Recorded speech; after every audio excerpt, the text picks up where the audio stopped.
তো আজকে দেখো ক্লাস 5-এর ইংলিশের ডাব অ্যান্ড ডার্টি যে বইটা রয়েছে তুলসী প্রকাশনের 122 পেজের যে এক্সারসাইজগুলো রয়েছে সেগুলো নিয়ে আজকে আলোচনা হবে। তো আজকে দেখো সিন এক্সারসাইজের যে পোর্শনটা রয়েছে তার তিনের দাগের যে কোয়েশ্চেনগুলো রয়েছে এগুলো আজকে করানো হবে। তো এ থেকে দেখো অ্যান্সার দ্য ফলোয়িং কোয়েশ্চেন।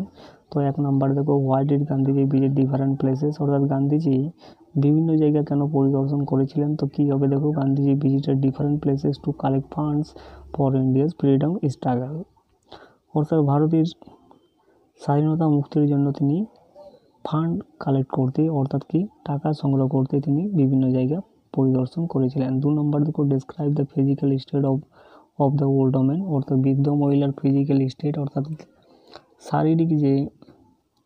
শারীরিক গঠনটা কিন্তু এখানে লিখতে বলা হচ্ছে। তো কী লিখবে দেখো, the physical state of the old women is that she could not stand state, সে কিন্তু সোজা হয়ে দাঁড়াতে পারতো না। হার হেয়ার ওয়াজ গ্রে, এবং তার চুলগুলো কিন্তু কী ছিল, গ্রে ছিল।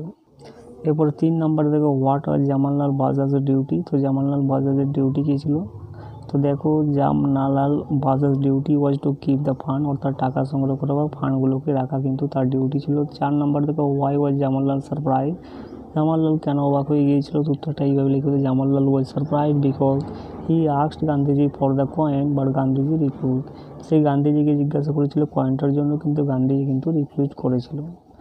তারপরে বিয়েরগুলো দেখো complete the following sentences with information from the text থেকে তথ্য তুলে এনে সেন্টেন্সগুলোকে কমপ্লিট করতে বলা আছে। 1 নাম্বার দেখো Gandhiji met an old women in, এটা হয়ে যাবে উড়িষ্যা। 2 নম্বর দেখো when Jamnalal asked Gandhiji for the coin Gandhiji refused. 3 number দেখো if a man has lakhs he can give 1,000 or 2।